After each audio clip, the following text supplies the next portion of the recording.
Because you know I'm all about that bass, no trouble. I'm all about that bass, More than a decade ago now, Meghan Trainor's All About That Bass became one of the most popular songs of 2014. Fast forward 10 years later, Meghan, now Ozempic's final boss, seems to have turned into a Sabrina Carpenter impersonator, with many fans online criticizing the sudden change in her appearance and the lack of change in her music. How did this once beloved Grammy Award-winning hitmaker turn into social media's punching bag? Is she to blame for centering her music and image around her physical appearance? What's the bigger lesson of all this discourse, and what can we learn from it? Welcome back to Stillcake, where we discuss various topics of online media and pop culture. I'm your host, Cake, and let's dive into today's subject. The year was 2014. Vine was at its peak. Iggy Azalea had just hit the scene with Fancy, and people were throwing buckets of water on themselves and calling it awareness. It was a time where you could end up on Ellen just for existing. Am I right? Watch that video. In June of that year, a 19-year-old girl from Massachusetts drops a video where she comes out guns blazing with what would become one of the most unescapable lyrics of the mid-2010s. Because you know I'm all about that bass, no trouble. I'm all about that bass.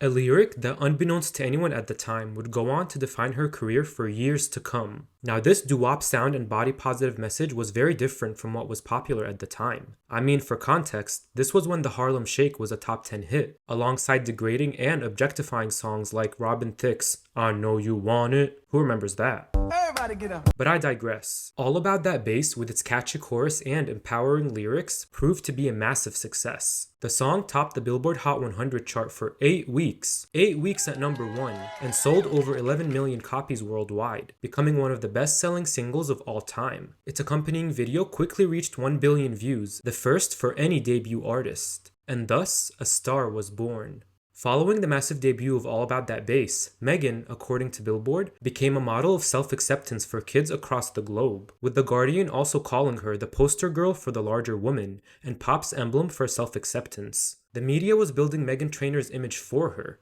one that she would undoubtedly reinforce in her subsequent releases. Now this begs the question, how did Meghan Trainor, whose breakout song had lyrics of how she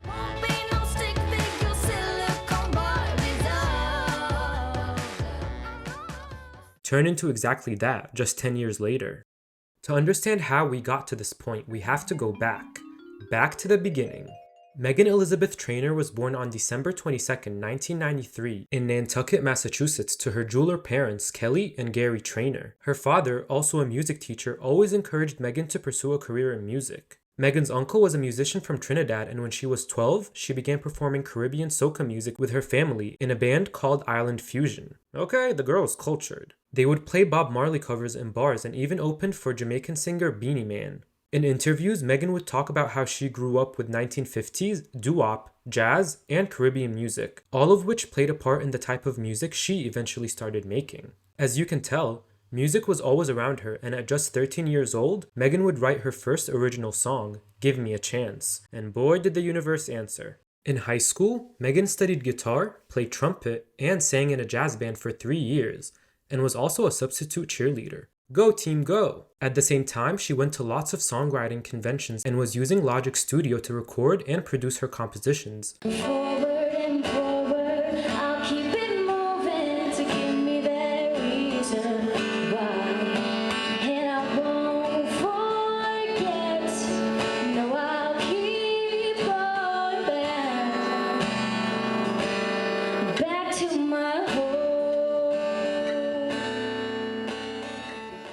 Later working independently in a home studio built by her parents, where she wrote, produced, and recorded 3 independent albums. Though she had been offered a big scholarship to the Berklee College of Music, Meghan decided to pursue her songwriting career instead, and with her ability to compose in a variety of genres, she signed with Big Yellow Dog Music in 2012. In a Rolling Stone article, she describes this moment saying, "When I got signed as a songwriter, I immediately thought, oh, no one sees me as an artist because I don't look good enough." Her father would concur the same idea in another interview, stating, "She thought she was one of the chubby girls who would never be an artist." How sad. After graduating high school in 2012, Meghan traveled to Nashville, New York, and Los Angeles throughout 2013, where she wrote and helped produce country and pop songs, even writing for Sabrina Carpenter's debut album. I was shocked to learn that Meghan wrote Can't Blame a Girl for Trying. Well, here I am again, the same old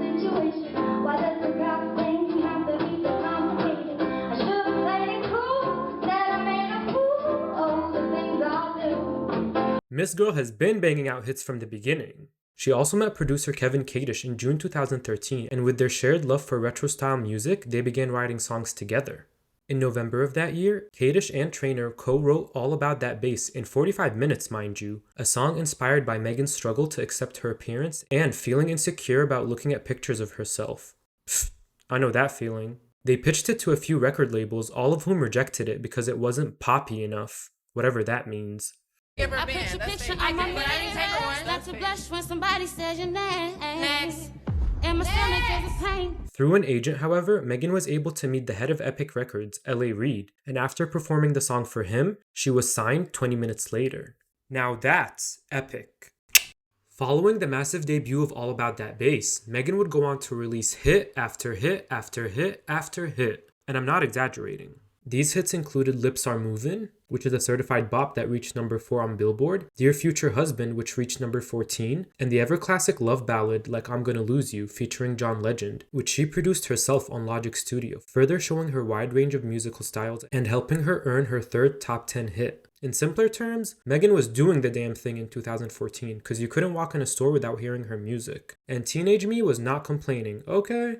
It was now January 2015, and Meghan was set to release her debut studio album titled, funny enough, Tidal. And to say it's a masterpiece would be an understatement. I recently listened to the album top to bottom, and she has so many bops on this thing that it was probably my most played album last month. She writes, she sings, she belts, and she raps. And all of this coming from a 20-year-old? Who wouldn't be impressed? The debut album debuted at number 1 on the Billboard 200 chart and was the 9th best-selling album of 2015 worldwide, with 1.8 million copies sold, earning Meghan a triple platinum certification from the RIAA and her first number 1 album. By the end of 2015, Billboard listed Meghan as the 7th top artist and 2nd top female artist of the year. Meghan Trainor was officially a household name. She wasn't done winning though, because in early 2016, Meghan would go on to win a Grammy Award for Best New Artist, which many believe is a curse for young artists who break out, but fail to maintain the momentum they once had.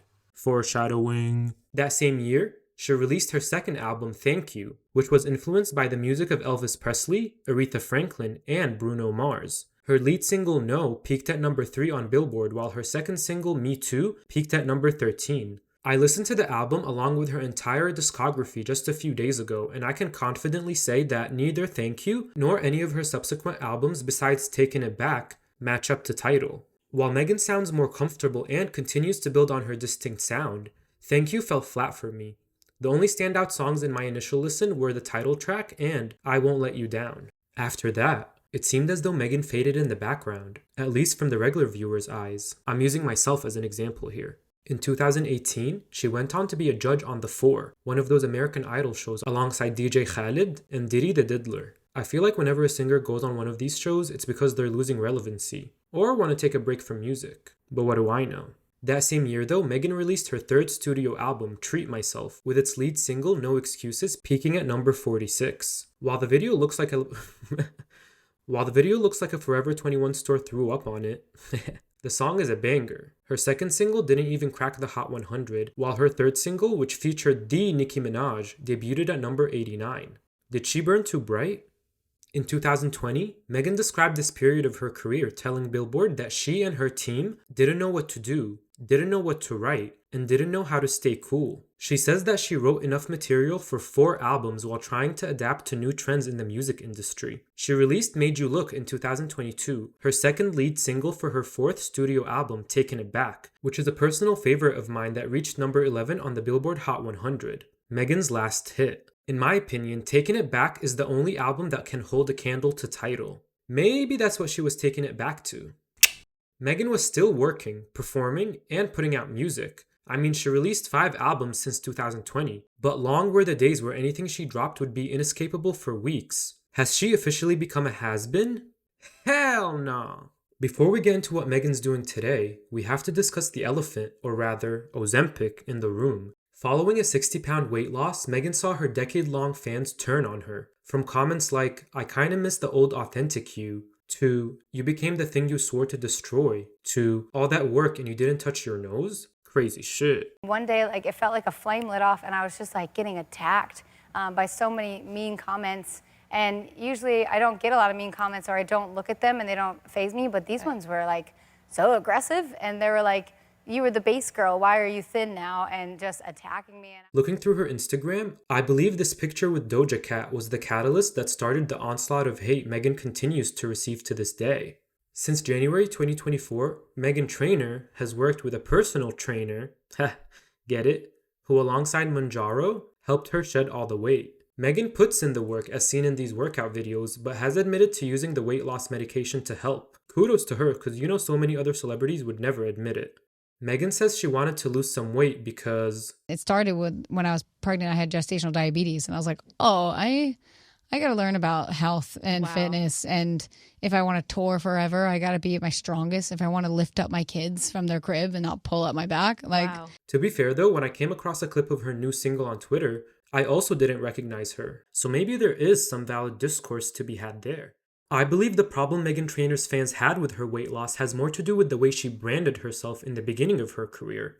All About That Bass and so many songs that followed it shared the same message of being confident with the body you have, even if it's not model skinny. Relatability was a huge part of her appeal. Remember earlier in the video we talked about how media outlets like The Guardian called her the poster girl for the larger woman and pop's emblem for self-acceptance? That was her competitive advantage. So when she stopped being that, naturally, her fans turned on her, believing she wasn't relatable anymore. They thought she was being hypocritical by going against everything she stood for over a decade, and conforming to societal beauty standards. When your fan base is built on something as superficial as how you look, the risk of losing it becomes increasingly greater. This is not to say that Meghan's voice wasn't a huge contributing factor to her success. Looking back, Meghan wasn't fat at all. I can't believe they made us think she was. The clothing choices definitely didn't help, but she had an average body size. But I digress. Lizzo is another pop star that received the same type of backlash after losing weight. Like Meghan, she built her brand on body positivity and confidence, and when she lost weight, she unintentionally made her fans believe that she didn't stand for that anymore.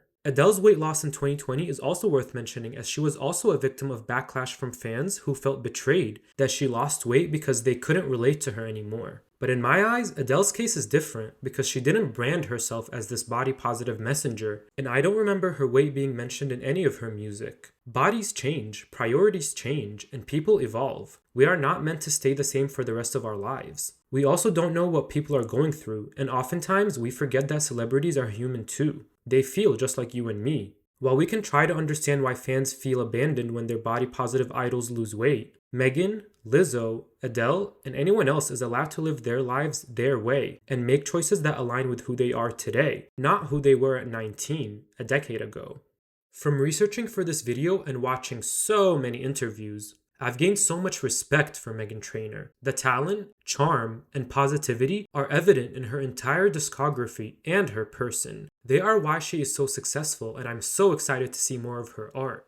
So what's she up to now? Well, she bagged Junie from Spy Kids and had 2 beautiful children with him. She's still working on her fitness, and in terms of music, after receiving all that hate, she decided to write a words of affirmation banger of how she feels about people's opinions. In November 2025, she dropped Still Don't Care, the lead single for her upcoming Gloves Are Off 7th studio album, Toy With Me, set to release on April 24th, 2026, which we will be streaming. While yes, obviously she still cares, like All About That Bass, she wrote this as a way for her to express her emotions and instilled that message of not caring till she eventually stops caring. You'll hear in the verses me just say, you could say this, you could say that, but let me think about it. I still don't care.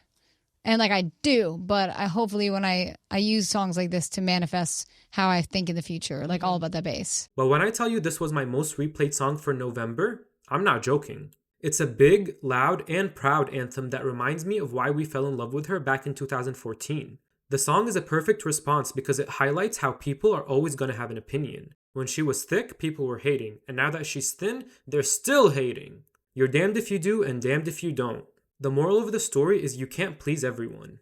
If you try, you may end up losing your own sense of self. Enjoy your life, create your art, and live your truth. Isn't that what it's all about? Thank you all so much for watching. I hope you liked this video. Make sure you like and subscribe, and I'll see you next time. Cake out!